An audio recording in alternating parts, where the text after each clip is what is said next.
Content. Oh, content. The 13.2 update has finally arrived for SCP Secret Laboratory, and with it comes a whole heap of new additions and changes to the game.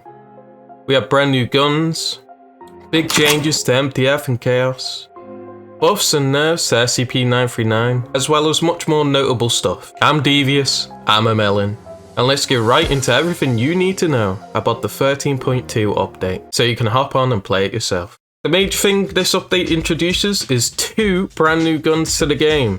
Actual guns too, and not novelty type like weapons like the Jailbird or Com-45. The first one being a new addition for MTF captains. Our fearless leaders now spawn in with the beautiful RF-MG-0, which is a 5.56 LMG to act as the MTF's equivalent of the Logicer. Of course, only one person spawns as MTF captain, but fear not, as it also spawns in SCP-079's armory, which acts as a big incentive to get all those generators up and running.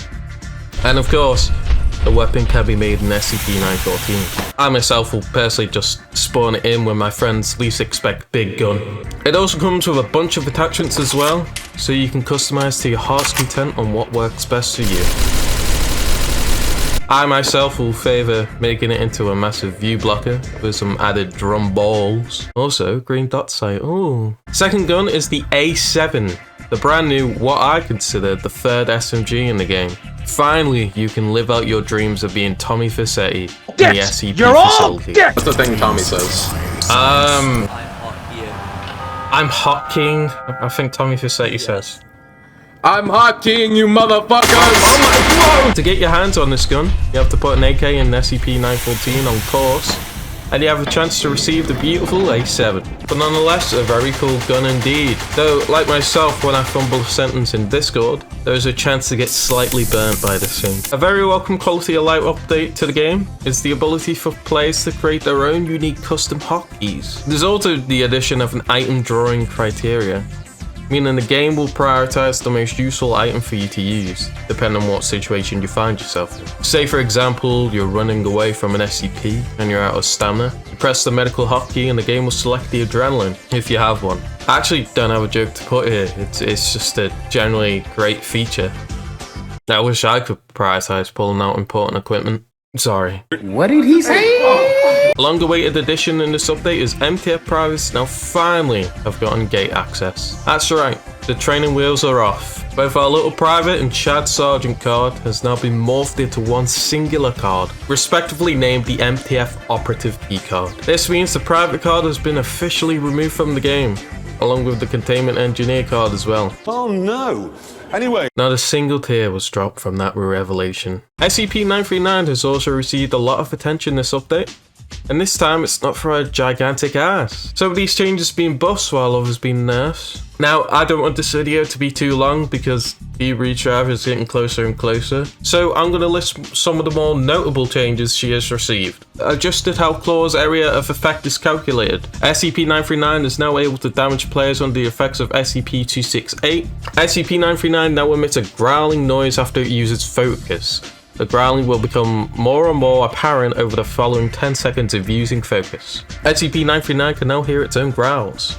Raw. Reduce sprinting speed to 6.7 milliseconds and increase the base speed from 4.3 to 4.6. Increase stamina to a total of 15 seconds. Players hit by SCP-939 are now marked for 5 seconds. Marked players will still grant their voice line to SCP-939 even if they are killed by another SCP. Added an on-screen pop-up whenever SCP-939 successfully steals a voice.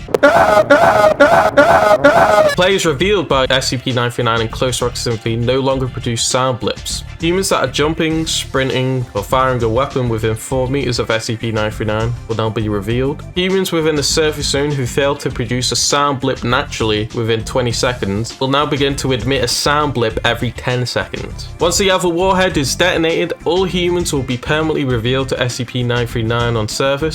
This is similar to how the old 939 would work. SCP-939 will no longer see sound blips from a user underneath the effects of SCP-268. A big change has come for the boys in green. Chaos Insurgency are now counted as partial targets to the SCP team. So this means for a round to end, 75% of the Chaos Insurgency team must die. So now there's no more being buddies with SCP, friend. They want to kill you just as much now, guy. Honestly, I might just not tell my friends this change to see just how confused they are that the round is ending. And now for the moment everyone is excited for. The miscellaneous changes. Like with 99 changes, I shall list only the more notable ones for my TikTok brain rot's sake, and so you can go and play the update quicker. Added visible light flashes to all first person and third person weapon animations. SCP-106's containment doors can now be broken by a grenade. Removed SCP-079's generator spawn from the Alpha Warhead room. A generator may now spawn in the hallway alongside the elevator. Placing an MTF Epsilon 11 in SCP-914 on fine will result in receiving an RFMGO instead of an AK. Placing a Lodger set in SCP-914 on course will result in receiving an FRMGO instead of an AK. Am I saying that right? FRGM.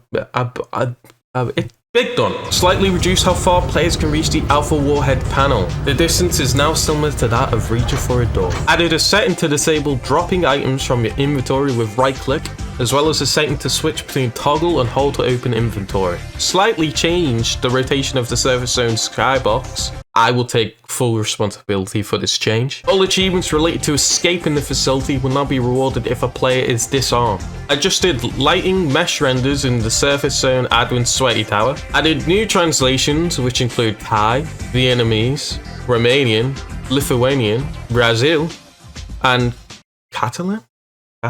Sorry if I'm butchering that. It looks too easy to say, so I feel like I'm saying it wrong. Catalan. There's also some notable additions in the remote admin panel, such as adding an elevator management section in the map control category with an elevator teleport command, as well as locking and unlocking. And you can also send the elevator up, so I'm definitely going to use that to troll my teammates. A sort by classes system for the player list in the remote admin. Anti-SCP-207, or Pepsi, can now be spawned in by the admin panel. Added visible guard mode and bypass mode indicators in Overwatch mode, as well as updated item IDs with more up-to-date names. Not enough troll features, methinks. There are of course the bug features in this update, but who gets excited for bug fixes? Probably bugs. The full patch notes will be in the description anyhow, if you guys want to go over everything yourself, including the list of bug fixes and other minor changes included. That's all from me. Get on Steam and download the new update. Enjoy yourselves, stay safe, and goodbye.